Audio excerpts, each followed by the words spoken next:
sisters, we are gathered here today to mourn the death of the American dream of home ownership. We are gathered here today to mourn the death of the dream of a house with a white picket fence, 2.5 kids, and a dog in the yard. We are gathered here today to mourn the death of a dream of that home on the range. We are gathered here today to mourn the replacement of our youth's dream of home ownership with the reality of crippling educational debt. We are gathered here today to mourn the death of the ideal that hard work would earn you your share of the American dream of home ownership.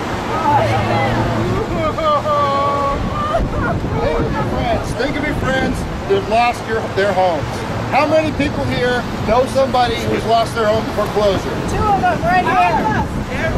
Everybody. A reading now from the Book of Eviction. Chapters 2, verses 3 through 7. Joseph C. Henson, 7340 Skillman Street, Dallas. Shaquille Lee, 9600 Royal Lane, Dallas.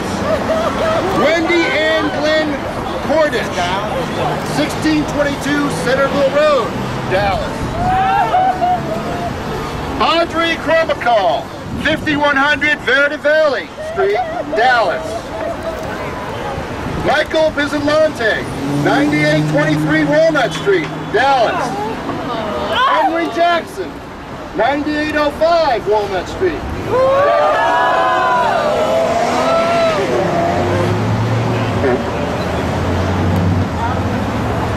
Ricardo Requena, 3613 Malacia Street, Dallas. Shuang Hong Wu, 9821 Walnut Hill Lane, Dallas. Dane J. Doss, 17329 Castle Terrace, Dallas. Not Dane! No! For the love of God, not Dane! Carolyn Yarborough, 7525 Polk Terrace, Dallas. Darren Stitt, 6021 Singing Hills Drive, Dallas. Selena Rivas and Juan Rivas, 7314 Country Club Park Road, Dallas. Latoya Johnson, 2014 DeSinger Avenue, Dallas. Robert McLaughlin, 5805 Lake Hubbard Parkway, Dallas. These are just a few of the foreclosures listed in the Dallas area here. All around us, dozens upon dozens of homes are being taken from them by the bank.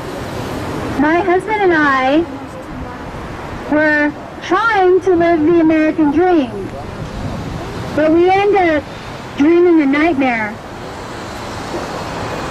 And our dream was that we were going to do everything they told us. We were going to go to school. We were going to graduate. We were going to get good jobs. We were going to buy a beautiful home. And that was going to be our dream. But they don't tell you sometimes when you dream there are nightmares. And those nightmares have to do with interest rates and getting expenses that you can't handle. And quite frankly, nightmares that you can't foresee. And the only way you could foresee them is if you had a fortune teller. A fortune teller that will tell you, we know you're educated, but you're going to get sick. We know you're educated and you bought this home, but you're no longer going to be able to work as hard as you once did. We know you're educated, but gas is going to go to $5 a gallon. We know you're educated, but your electricity bill is going to be 3 times what it was the year before. We know you're educated, but your water bill will be double, and your gas bill will be triple. And before you know it, with triple and double the bills that you never anticipated anticipated because you forgot to go to a fortune teller. You can no longer afford your mortgage. And so we have to make the choice. Do I pay my electric bill? Do I buy groceries? Or do I pay my mortgage to the bank? And this is the story so many Americans are living. And those that lose their home to foreclosure, they lose it not because they didn't foresee they couldn't pay their mortgage, because they couldn't foresee the cost of living would rise so greatly, while our wages remain stagnant. And so we struggle to feed not only ourselves, but our families, our mothers and fathers who have been laid off, our sisters and brothers who now have to live with us, with student debt coming out of our ears. And they refuse to lower the interest rates. And so I dare each of you who are living in the American nightmare, I dare each of you to walk away. Don't give your money to the banks anymore. And I say to you this because your health and your well-being and the well-being of your family is worth more than you having to decide and you having to be sick over that mortgage payment. Demand the banks lower your interest rate or threaten to walk away. Stop the American nightmare. We need to dream up a new American dream.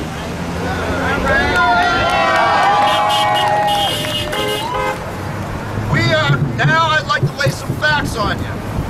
We are here to gather here to mourn the fact that 1 in 5 American homes are currently underwater. We are gathered here to testify that Bank of America has paid off the mortgages of customers whose stories pose too serious immediate threat to the bank's reputation, only on the condition that the customer agreed to remove all public traces of the bank's wrongdoing. We are gathered here to mourn the fact that Wall Street and the banks like B of A were given over $7 trillion to fix their gambling problem, but all of these parties cry socialism when anyone suggests helping out American homeowners. Right. Yeah, man. We are gathered here to mourn the fact that as we speak, banks like this behind me are in negotiations with your government to gather up all of these foreclosed homes and rent them back to the very same Americans that were just kicked out. I can find no better supporter of these facts than President Obama himself. The President has just created a new mortgage fraud unit led by the U.S. Attorney General to investigate the transactions of lenders like Bank of America. So whether you take these issues to heart or not, the supreme leader of our land considers them worthy of review. Mr. President, Occupy asks you to make good on your words to help the American homeowner. Do not give in to the moneyed interests that seek to whitewash these crimes of greed. Demand justice for the American homeowner. Yeah. Brothers and sisters, all is not lost. With the trial of death comes the hopes of resurrection. The hope that we can make things better. It is in this spirit of resurrection that is fueling the rebirth of activism all over Texas and all over the country. Brothers and sisters, what can we do? Like that. Yes!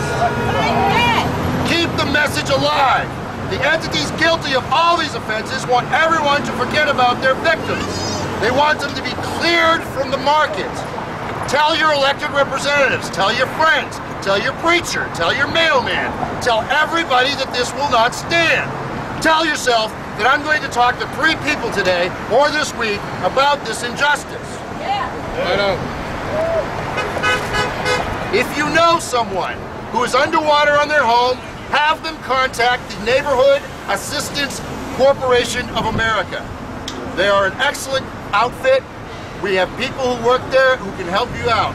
Please contact them. If you need a lawyer to help with your fight, contact the Dallas Volunteer Attorney Program. They will talk to you for free. Register and vote. Thousands of people around the globe have recently given their lives for the right to vote. Please register to vote in the coming elections. Volunteer to drive people to the polling places. Volunteer to knock on doors to register people. Volunteer.